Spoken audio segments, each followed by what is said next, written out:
And so this is exciting, and I just want to welcome again all of you. For those of you who are new, one of our objectives with our Joy Streams here are to really engage you on life model topics, particularly joy. As pastors and leaders, this is our fuel, our relational fuel in our fuel tank, so to speak. And so we're really looking at how to keep our joy levels high as we minister to congregants as well as our families.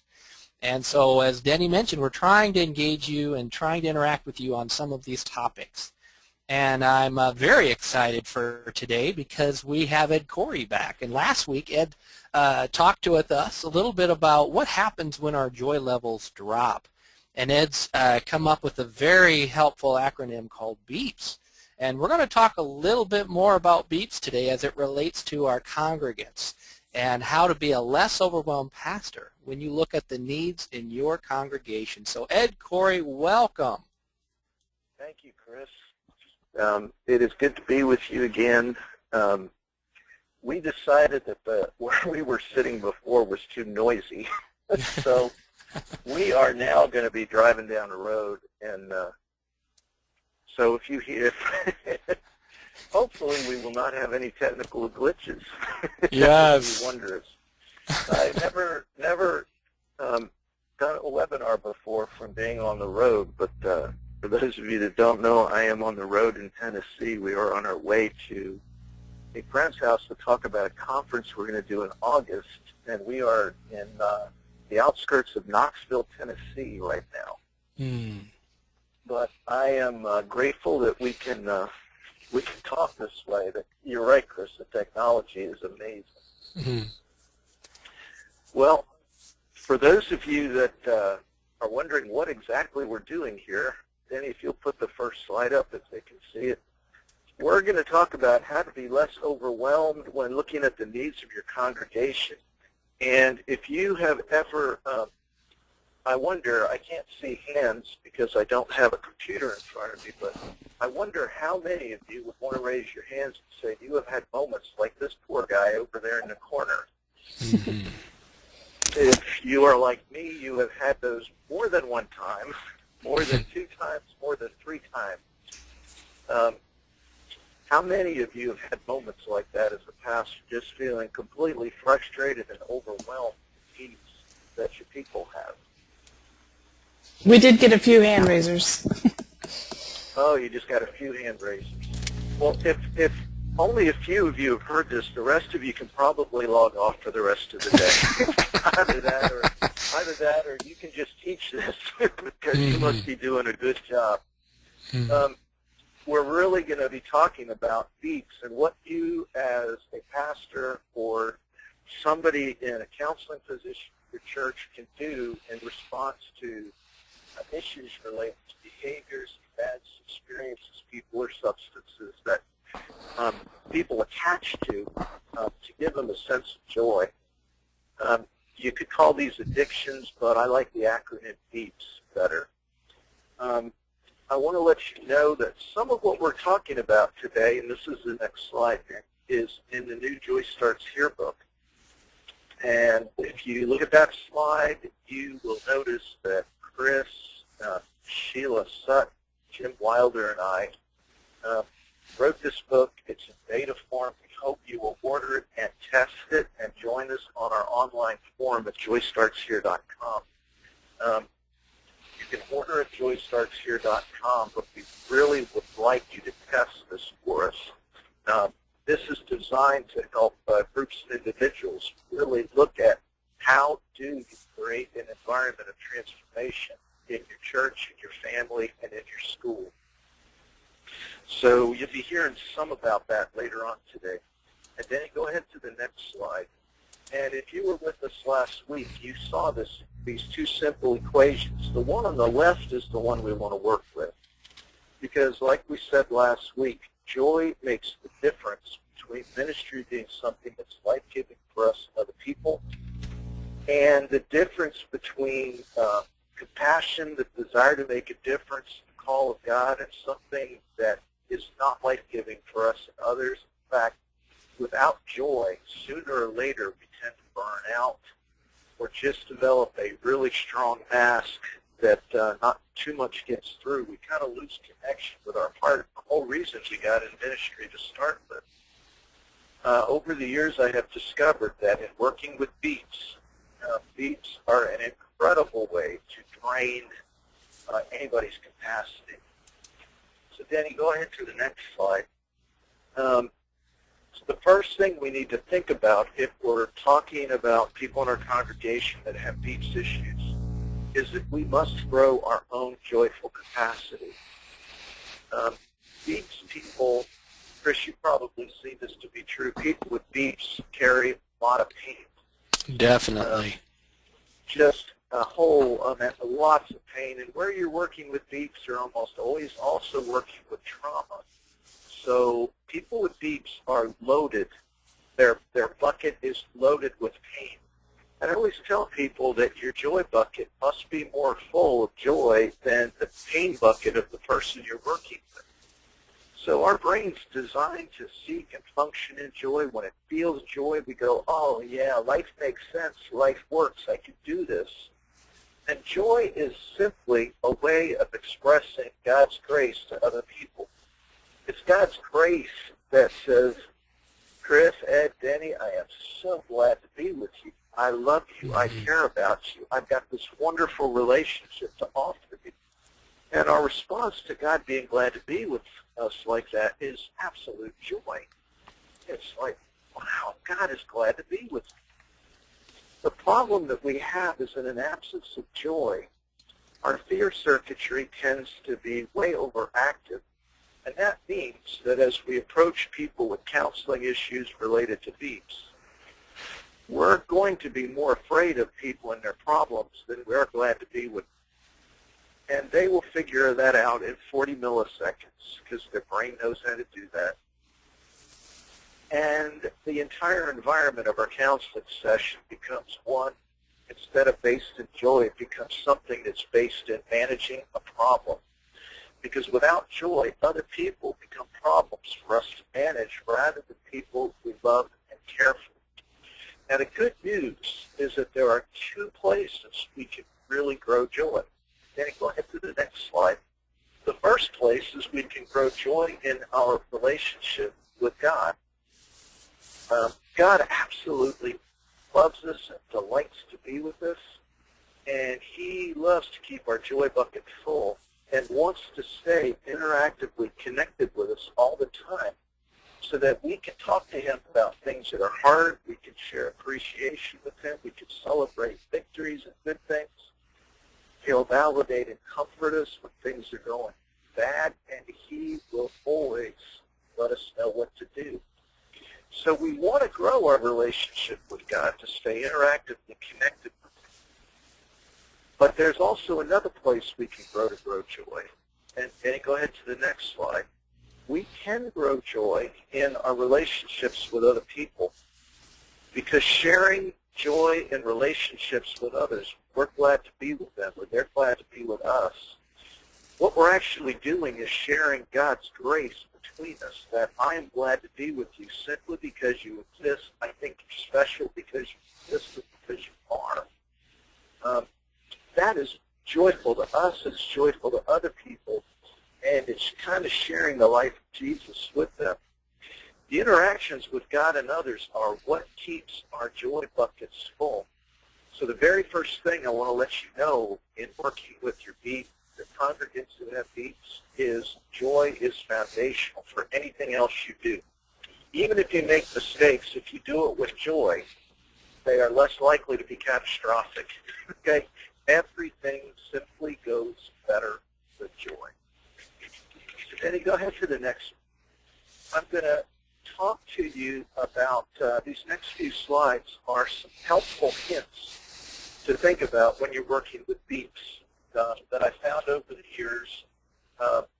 I was on pastoral staff at a church as a counselor working with people who had BEEPS and traumas. I've done all kinds of addiction work, all manner of counseling for BEEPS. These are things that I've discovered are really helpful. And the first one is we have to know our limits. There are some things I do a really good job with, and there's some things I just don't think I do a very good job with at all. I tend to keep people safe around me when I am functioning within my limits. Now, what do I mean by that? Well, think about it like this. If I'm trying to remodel my house, I may be a good carpenter, and I may be a good plumber. But if I try to apply and think that because I can do carpentry and plumbing, that qualifies me as a licensed electrician, I'm likely to burn my house down or get some bad shocks when I turn the water on. All right? There's just things that we should recognize we do well with and other things that we don't. Never, ever be afraid to refer your congregants to excellent resources in your area for help and support as needed. Sometimes, as pastors, we get this goofy idea that we must be all things to all people all the time for every need and for every problem. And the truth is, there is not enough time in the day to do that for every person that walks into our office. So one of the most helpful things you can do is check out the community resources in your area. You want to know where things like resources are for battered women. You want to know where things like NA or AA meetings are. You want to know where thriving meetings are.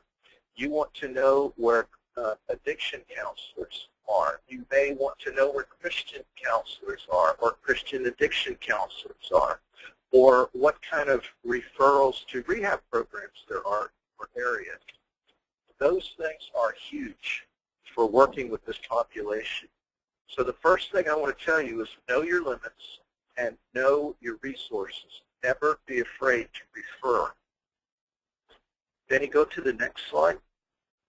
The second thing I want to suggest to you is take all reports of abusive behavior seriously, especially when children are involved. The laws vary from state to state about what reporting requirements are for abuse. Mostly, in general, they tend to be that if you know that a child has been abused and they're under 18, or if a child or an elderly person is being abused or is in imminent danger of being abused, you need to report. Check out your own local laws. Everyone should know that. A lot of times pastors think, well, I don't want people from our congregation's dirty laundry being aired in public. The truth is, we have a responsibility as protectors to protect the most weak and most vulnerable who are being exploited by predators in our churches, in our communities, in our families, and in our schools. Our first duty is to the weak and those that are unable to protect themselves. So never hesitate to report if you need to.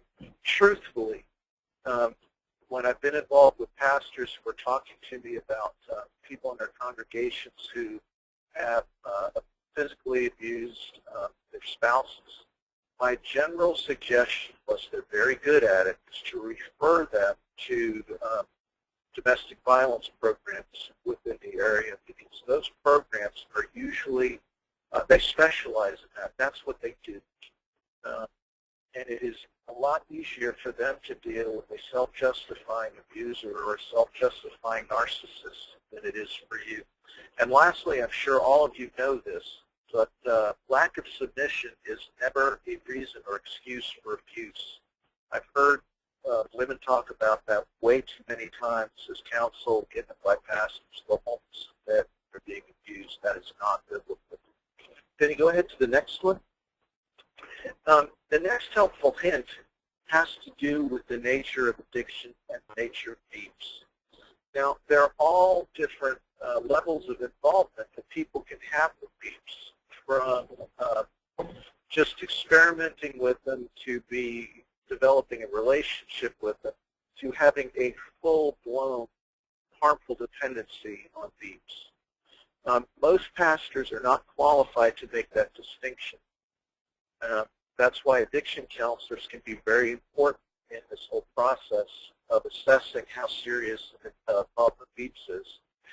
The one thing that you should know is that if you are looking at an addiction you should know that addiction is the primary problem. There are a whole herd of other messy secondary problems, like how they're relating to the person with BEEPS relates to the children, the spouse, work, rent, physical problems, or mortgage problems. There's a whole host of things. What you need to understand is if somebody has a full-blown addiction, no lasting care for those other issues can really be given until the person is addressing their addiction responsibly. So don't get roped in by a clever person with attachment to BEEPS who keeps you chasing your tail around the issue of addiction. Says, well, I wouldn't drink so much if my wife did this better, or if my boss wasn't this, or the children minded me better, or whatever. That's kind of common denial and the smoke screen that goes with BEEPS. So Denny, go ahead to the next one. We only have 2 more helpful hints. Next is we need to all be aware of our codependent tendencies. We all have them. And codependent tendencies is kind of manipulating subtly sometimes other people to do the right thing or what we think is the right thing. We all have a tendency to do that from time to time. Some of us do it because we really care and we don't want people to hurt. Others of us do it because we're fed up and just want them to do what we tell them to do. The safest way to deal with this is to always work as a team. If you are counseling people at your church, especially with BEEPS, it is a good idea to have at least 1 or 2 other people on staff that you are bouncing things off of regularly. That keeps you safe, it keeps the people you're counseling safe, and it helps you get the support you need when you're working with really complicated problems. And the last helpful hint, Benny, this is the next slide, is you should know that BEEPS are messy.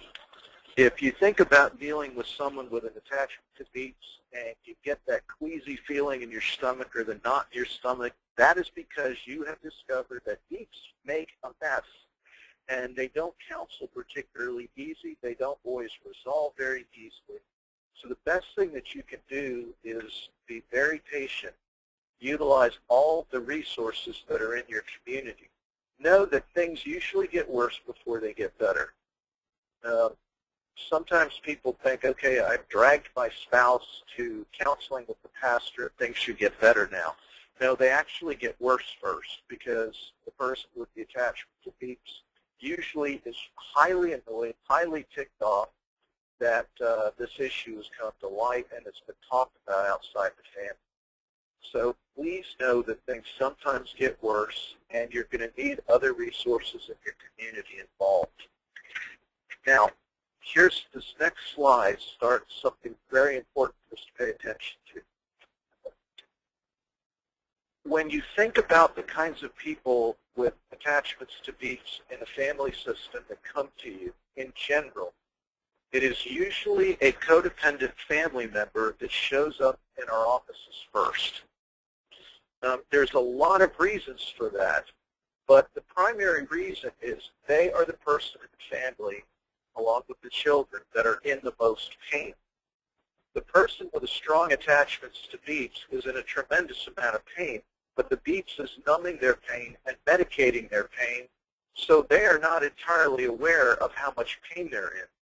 The codependent and the children in the family are watching this. They are victimized by the behavior, and they are in a huge amount of pain. The truth is, the addict is sometimes so medicated, they don't even know that they're affecting other people. They don't know that they're hurting other people, and even if they do, they minimize it. So the first person that will probably show up in your office is a family member. It might be a parent, a spouse, or a child. Then you go ahead to the next slide. This means that that person, that family member that shows up in your office is breaking the rules of an addictive system, which say, don't tell anybody else we have a problem here. They feel a tremendous amount of shame. They feel a lot of fear about what's going to happen. They are likely to be embarrassed. They feel great emotional and relational distress. So it is hugely important to support their request for help. You don't have to fix them, but supporting them and encouraging them for coming forward to talk to you about it is huge. You also don't have to buy everything that they say. Sometimes they're in so much pain they exaggerate. That is part of what makes addiction so messy. But just understand the fact that they have shown up in your office is not normal. Normally that kind of stuff stays hidden. So it is a huge step for someone if they come to you and say, this is going on in my house and I don't know what to do. So the best thing that you can start doing, and Denny, go ahead to the next slide. The best thing you can do is start connecting them immediately, people, resources, and groups in your church and in your community that can help them, because they are going to need a huge amount of support and encouragement to follow through on getting help for themselves. It's not so much, they always come to try to get help for the person who's got the attachment to BEEPS. It used to be when I was working in addiction treatment, the spouse or the parent would show up with their person attached to BEEPS and say, well, here he is, fix him, or here she is, fix him. And we'd always say, well, what's your problem? They, well, it's this person. If they would stop drinking, drugging, and put stuff up their nose or shooting it in their arms or smoking it, we'll be fine. And we go, no, no, no, no, what is your problem? Eventually, they would come to realize that living with an addict is a lot like living in a house with a rattlesnake. You always want to know where the snake is, what's the snake's going to do, and is the snake hungry and irritated enough to bite you today? So they need a lot of help working with their own fear, with their own shame, and knowing what to do. Chris, did you say something? Nope, I'm with you. Okay. I'm with you. Okay. It must have just been a transient noise from Tennessee. All right, now, let's suppose that you want to work with people with BEEPS within your own church, which I hope that you do, because church sometimes is one of the last places people go for help, because they've got so many goofy answers and legalistic answers to working with problems related to BEEPS. They often go to secular places first. So then this next slide should be saying, how can your church become a place of healing, hope, and transformation for people with attachment to BEEPS? Can you create a transformation zone in your own church? So I want to tell you briefly about what kind of program that we've been working on to help you do this in your church. So Denny, go ahead to the next one. To start with, we need a weird combination of things that are usually not found together. So all three of these next things are things that you are going to want to create in your church. Because the more you work with BEEPS, the more you realize, it's not just alcoholism, drug addiction. It could be relationships and codependency. It could be performance. It could be approval. It could be food. Do you know that the only difference in family dynamics between somebody married to an alcoholic and a perfectionist is the alcoholic's breath smells like alcohol?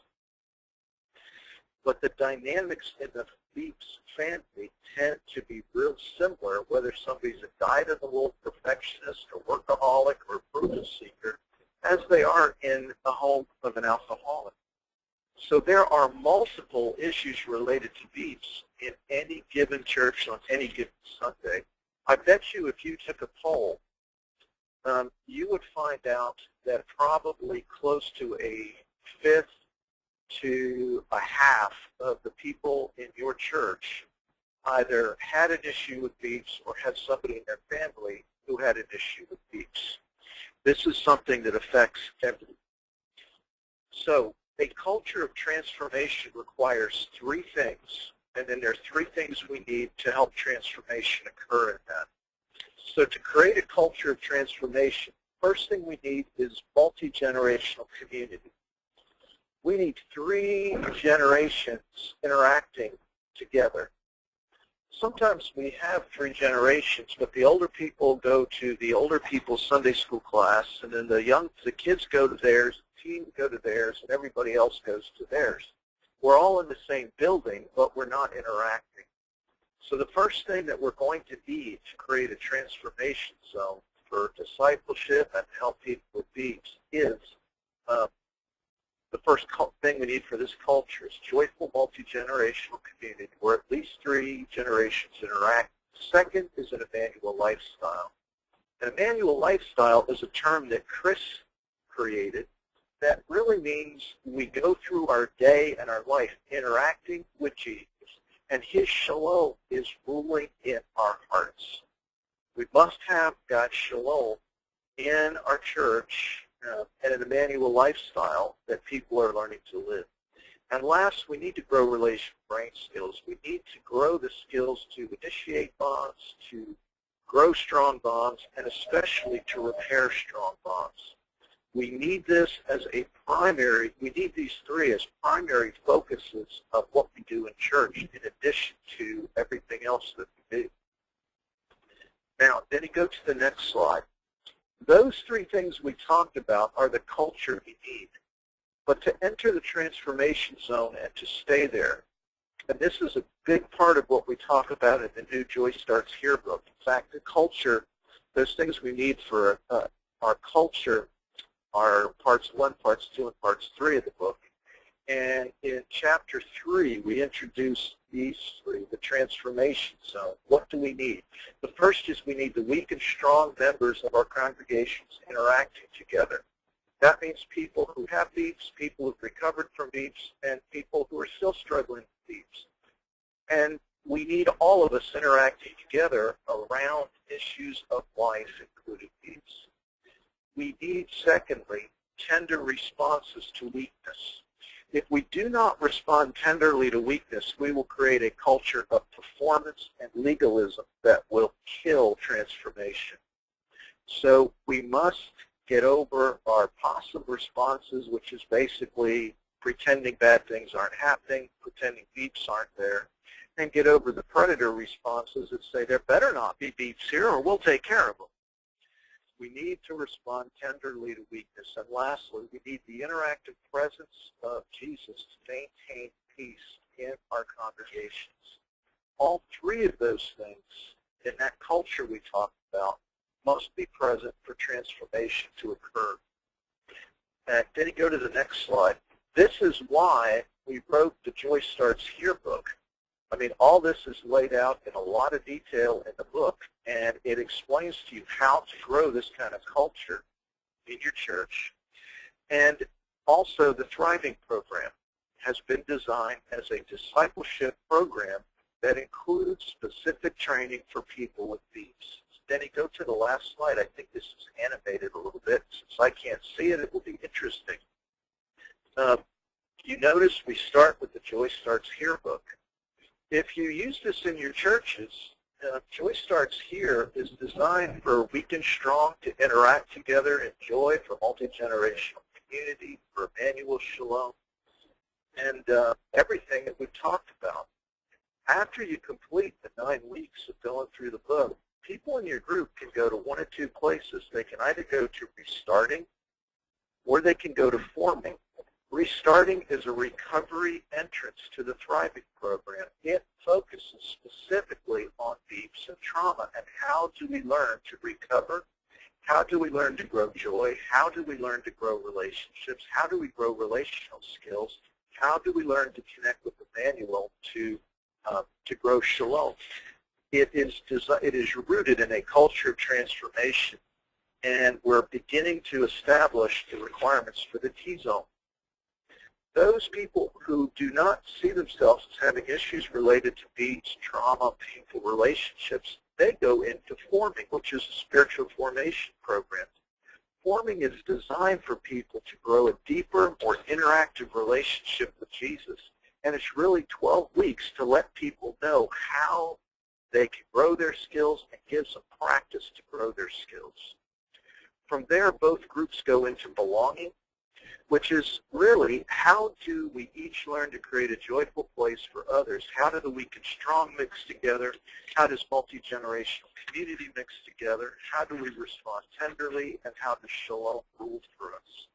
From there, we move into healing, which is intensive practice connecting with Emmanuel to talk to him about painful places in life. From there we go to loving, which is how do we apply everything we've learned.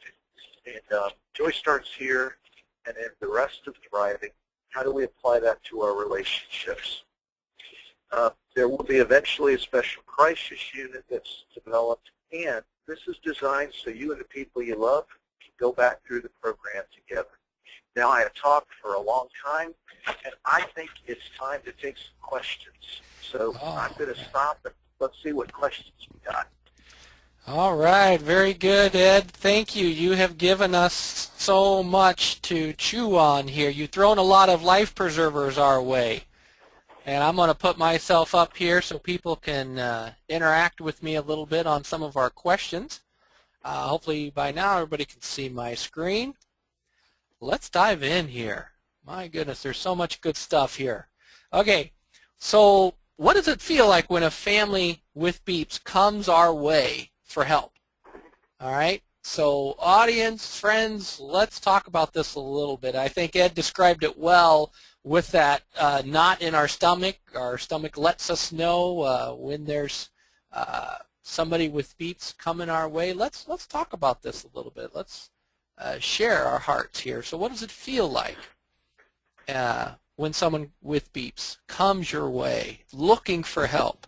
Oftentimes, and Ed, you probably can add to this a little bit, but oftentimes people are looking for us as leaders to fix them, fix their family, fix their problems. Yep, that's exactly right. That's a lot of pressure. Either fix me, or either that, or fix me, or fix my addict. Yes. Yeah, that's a lot of pressure. It's a huge amount of pressure. It's a huge amount of pressure. And if we buy into it, we're sunk. Yes. Yeah, that'll drain the battery quickly, won't it? Oh, big time. Big time. All right, I have a question. I was speaking at a conference once. Okay. From somebody who's, they want to know, they said they've been through restarting. Do they have to get special training to start restarting or forming in a small group? The answer to that question is, I think the very best training to lead restarting is to go through restarting.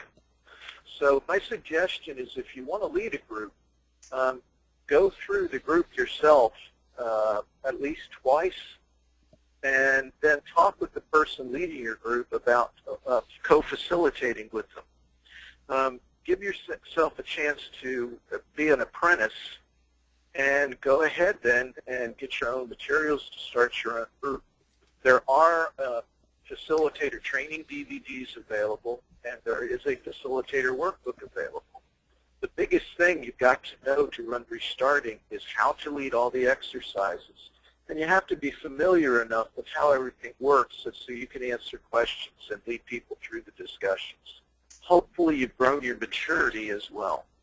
Okay. So apprentice, and go ahead, go for it if that's what you want to do. So this person said that they've been through it once before, and then that group is no longer near them. So I would say they could definitely look into go ahead and get their own license, because the people they will probably they'll probably want to get the facilitator training materials. Yeah, so there is a facilitator training DVD available.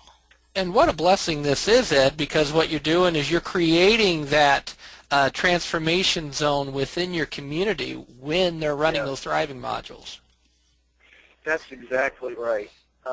There are simply not enough skilled counselors to go around, and there are not enough skilled pastors to go around. The really awesome thing about thriving is it's not about teaching. That's all on DVD.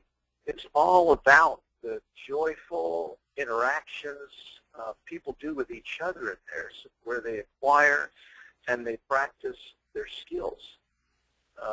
So that's what's critical. And it's not hard using these materials to start your own transformation zone, especially if you're running both forming and restarting. Good. Okay, I think these are actual replies to your interaction question there, Chris. All right. Well, the question is, what does it feel like when a family with BEEPS comes to you for help? And Leonard says, how do I work them into my schedule? Yeah. Well said. All right, Sandra said, sometimes they want a quick fix. They have decided.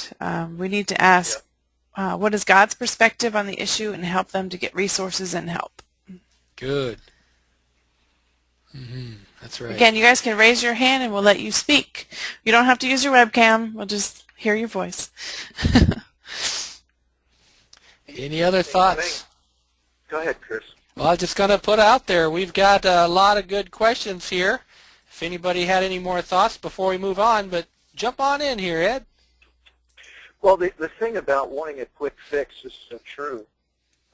Depending on what flavor your denomination has, a lot of people just say, I want you to pray that my addiction will be healed, that will be over, and I'll all be better.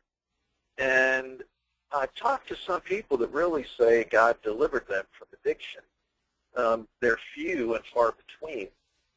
The problem, though, even if that does happen, even if that is the way your church deals with that, is the relational skills or the lack of relational skills, the lack of Emmanuel skills, the lack of tenderness towards weakness, the lack of return to joy skills is always present in addiction. So even if that were to happen, there is a huge amount of training that people are going to need to be able to maintain their gift of sobriety. And that is a refreshing thought, Ed, because it really does, it really makes this all a little more manageable in terms of why I need to participate with God and why I need to participate with my community to learn some of these skills and learn how to walk out what God's doing in my heart. I have a question about the Joy Starts Here book. Can we do that now? Sure. Okay. She said, regarding the new Joy book, is it a rewrite of the Life Model book? How is it different? Ed, you want to respond to that one? Well, it is definitely not a rewrite of the Life Model book.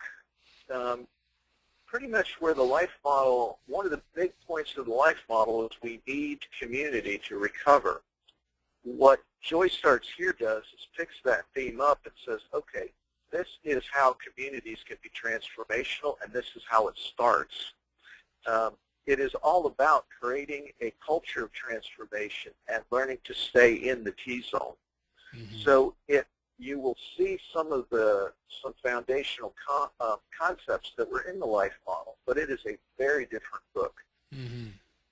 Yeah, and I really like, Ed, that we included Bible studies, exercises, and soon we're going to have our assessments to go in there. I think people will find it very complementary with the Life Model book, but it's distinct enough that it's worth reading both. Oh, yeah, I think so. Yeah. I think so. All right, and a follow-up question from the same person. Does it address trauma and how it affects joy? Short answer is yes. Yep. That's about as short as I can get it. Yep.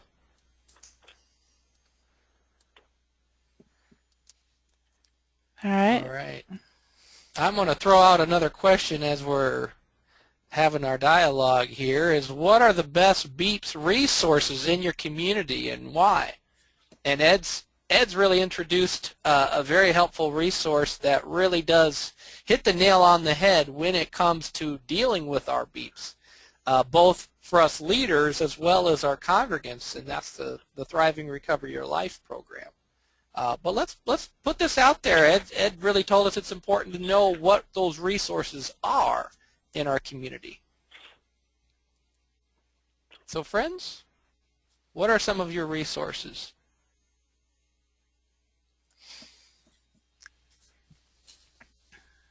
Wow, the silence is loud. Sadly, that's probably how many resources they're aware of. You know, all right, I got one person, Lois. Let's see if we can unmute you. Lois? I don't know if you can hear me. Yes. Hi, Lois. Oh, hi. In our community, there's a large Christian counseling clinic that includes medical help and counseling help. I don't know if they refer to 12-step groups from there, but it's strong in sort of the psychiatric department, which might be more than some people need, but it's one resource that we do have here. Good. Good. Yeah, That's excellent. And Teresa typed in celebrate recovery. Okay. Yep. Yep. Yeah, Ed, I found it very liberating what you're sharing with us today, because as pastors, we do feel a lot of pressure. Yeah. When those problems come our way, it's like, okay, what do I do? And I think Leonard said it well with, how do I make space for this? Yeah. You know, Yep. using those resources can just really be life-saving. All right, I got another hand raised. David, are you there? Yeah, I'm here. Hi, David. I'm here. Yes, hi. We're really blessed. We've run for many years Elijah House ministry training courses within our church congregation, and so a result of that is we've got a great number of people who are trained and competent and love helping. And so for the pastors, we're able to refer people to, if the pastor doesn't have a schedule available, or it's too advanced for him, or it's going to take too long, there are people within the congregation and people from without our congregation that come into our church as well. Sometimes that's a good start, because they may not feel comfortable talking to somebody in the congregation. There may be a lot of shame around it, and then we can bring them back into community. So that's a blessing for us. It's a rarity, but in Australia they've calculated about 5% of churches have an inner healing or a transformational ministry resource, but we've got it, and we praise God for it. Yes, that's good to hear, David. Thank you. Thank you. All right, Sandra's in the UK. She says they have, it looks like LL Ministries, Restoring the Foundations. Oh, yeah. Uh-huh. I don't know if I said that right. Can I make a suggestion, Chris? Yes, please. One of the things that we used to do when I was, I suggest this to pastors sometimes if they're dealing with a large number of people with BEEPS. If you have a group going at your church like Thriving that meets every week, or Celebrate Recovery, or something like that, one of the things I kind of insist that people do if they come to me for help is that they start getting involved in groups immediately. In fact, if they would come see me, I would tell them, now I will see you again after you've been to 2 or 3 groups. Wow. Keep nice. track, and I'll follow up to make sure that you followed up, and then we'll sit down again. Because that gets the attention off of I'm the person to fix them. And they start connecting right away with people in their community, people in groups that are working through some of the same issues they are, some of whom have more experience, some of whom have been down the road a little bit longer. And especially if you're training for joy, that's probably the thing you need the most. So I utilize resources like that to take the load off me, and I make it really clear that I'm not the one that will fix you. You really have to participate in these groups, and it lightens the workload considerably. Well, that's good. That's wise. And Ed, you wrote a little bit about three-way bonds in the Joy Starts Here book as well, which sounds like those three-way bonds are an important safety net for us pastors. Oh, they're huge. They're huge. If you can get someone, like all the exercises of Thriving are done in groups of 3. So there's a lot of good brain training reasons for that. But just in terms of helping people stay safe and not forming unhealthy two-way codependent bonds, those triads are awesome. All right, Don has a question about this, what you're talking about here. He says, what do you mean by 2 or 3 groups? Different groups, or go to one group 3 times? It doesn't matter. I like them to do, we used to tell them go to 3 groups because that were meeting in our church, because we had about, I think we had 24 support group meetings every week in our church that we were leading or had trained people to run. So we would tell people, choose whichever one of these groups most closely fits what you're working with, and go for 3 weeks. Go for 2 or 3 weeks. And the purpose of that is to try to, there's a lot of people that get into crisis mode and then they go for help with the crisis, and as soon as the crisis is over, they think they're fine and they don't come back, and you basically spent, an hour or 2 hours of your time with somebody that is not quite ready to deal with their stuff. So by requiring them to go to, a group that can actually really help with like thriving, you're just saving yourself some time.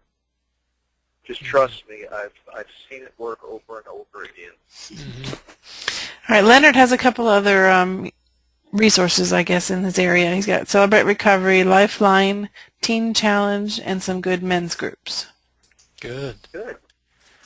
All right, I want to jump in here. I think Ed's highlighted something else for us that's worth a little bit of exploration, and that is how does our church respond? How does my church respond to weakness? Ed, you talked about that, the importance of that transformation zone, and boy, friends, let's think about this. When there is weakness in your church, what's the response? Let's jump out. Let's share some thoughts that come to mind. If you have a weakness, or if a congregant has a weakness, or a staff member has a weakness that's shared, what happens?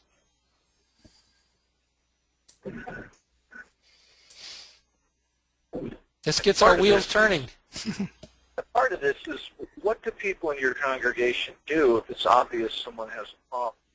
Mm-hmm. Are they avoided? Are they shunned? Are they just kind of looked at funny? Do the people with weaknesses in your church all end up sitting by themselves and nobody else particularly interacts with them? Or are they pretty well integrated into the life and relationships of the church? Mm-hmm. How does your group respond to weakness? Is it a safe place to have a problem?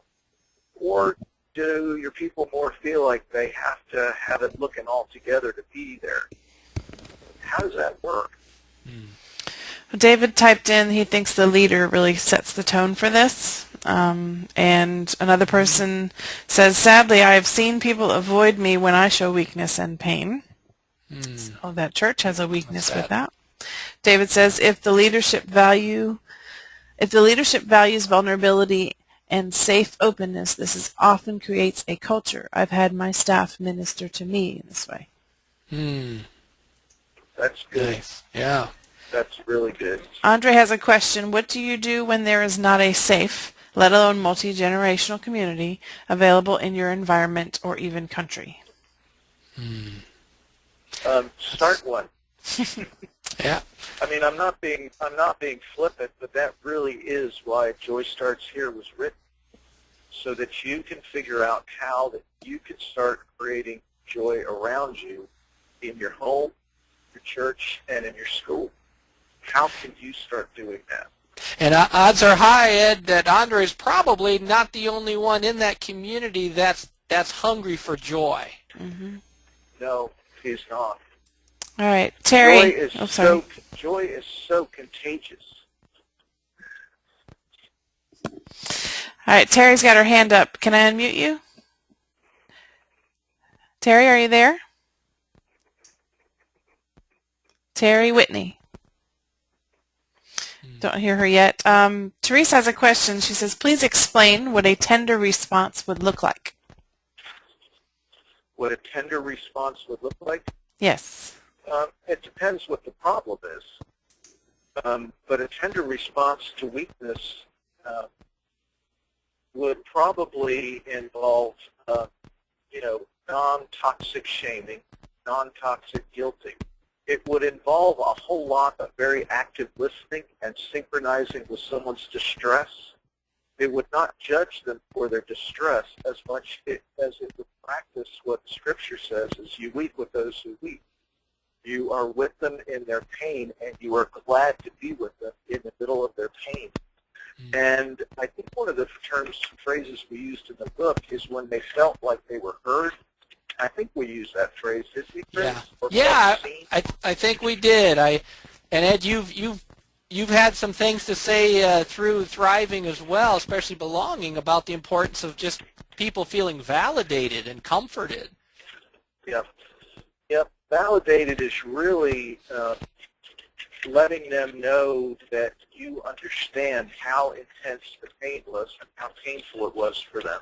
Mm-hmm. You don't necessarily have to agree that it was the equivalent of nuclear fallout, Right. but you can completely agree with that it is painful and it is affecting them, and pain grieves God's heart, and God grieves when his children, his creations are in pain. So that's an excellent way to follow, to start.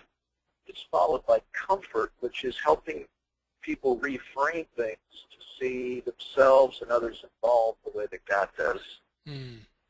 Yes. All right, I'm going to have to skip along here for the sake of time. I just want to highlight, Ed, what you're giving us today is so helpful for making our community safe and for making us pastors, making us less overwhelmed by the needs and the problems that are around us, because oftentimes we feel like magnets, magnets where everything just comes and it sticks to us, especially other people's pain and other people's problems, and most of us are very much very compassion-oriented leaders. Yes. So you're giving us a whole lot of helpful life preservers to keep us and our ministries and our families afloat, and our congregations afloat, basically. Yep. All right. I'm going to just jump along here with a couple announcements. One of the things I'm really interested in doing here with people who are interested is offering special focus groups where we are actually starting to exercise and apply some of what we're learning through these joy streams, and for us pastors to be able to talk about some of our problems and interact and practice the Emmanuel lifestyle and so forth. So if you're interested in these special focus groups, I'd love to hear from you. They're going to probably be about 10 people, tops at the most, in these groups. So drop me a note if you're interested in that. We have David Tackle here next week. I'm excited about. David's going to talk about Christian formation in a nutshell. And David's going to be with us from 3 to 4 Eastern Daylight Time. Then we have Kitty Wilder on May 2nd talking about returning to joy from negative emotions. And Pastor Darrell Brazel is going to be back with us on the 9th. And David's going to join us again in the middle of May on the 16th. Dr. Wilder is going to be here to talk some more about Joy Starts Here. Ed, we're going to have to get you scheduled again. There's just so much here. Thank you, Chris. There is a ton there. I just so appreciate the job that pastors do working with hurting people, because pastoring is mostly a very thankless job. That's so true. I am so grateful, and I so appreciate the work that you are doing, helping hurting people. Jesus thinks it's precious. Amen. Amen. And I do hope, Ed, that our friends will take a look at the new website, joystartshere.com. You can interact with Ed and I, Sheila, Jim, interact with the team, interact with each other more on starting joy in your life, in your ministry. Take a look at the new website. I hope you also purchase the book and start practicing. I think you're going to find it helpful. My colleague and friend Carol Brown and I've started a Joy Starter blog. Visit us, joystarters.com, and you'll learn more about, hear more from us on starting some joy. Ed's got a plethora of resources at thrivingrecovery.org. You can learn more. Ed also offers joy streams. I highly recommend you take a look at the website and see what Ed's doing there. Lots of good resources here to bring that joy to your community. We're offering our Thrive training, 5-day leadership training. Bring your spouse or a bonded partner and spend 5 days growing joy and learning the 19 skills. So we have just about a week left on our deadline for the Canada training in May, and we have still have plenty of time and space for our July training, mid-July here in Peoria. And then you can come and interact with Ed and Jim and Sheila and myself at our Joy Starts Here event in Morton, Illinois this fall, October 3rd through 5th. I'm hoping Denny's going to be there too. We're going to have to get you here, Denny, and you could be part of this That would be awesome. special time here back in Morton. So I hope That would friends be can fun. come and check that out. We're going to have a day for starting joy in church, a day for starting joy in schools, a day for families. So pretty exciting. Dr. Wilder has lots of resources as well on how do I introduce this to my congregation. And he has, I think, nearly 30 volumes of the Jesus in Mind audio MP3 CDs. Lots of good stuff there. So take a look at the Life Model website. Come see us at the Joy Starts Here website. Ed, thank you for being with us, even though you're on the road in Tennessee somewhere. Thank you, Chris. I appreciate that. I am amazed by technology. And Benny, I want to thank you for all your work to make this possible. And friends, thank you for taking the time here to join us on our Pastor Joy streams.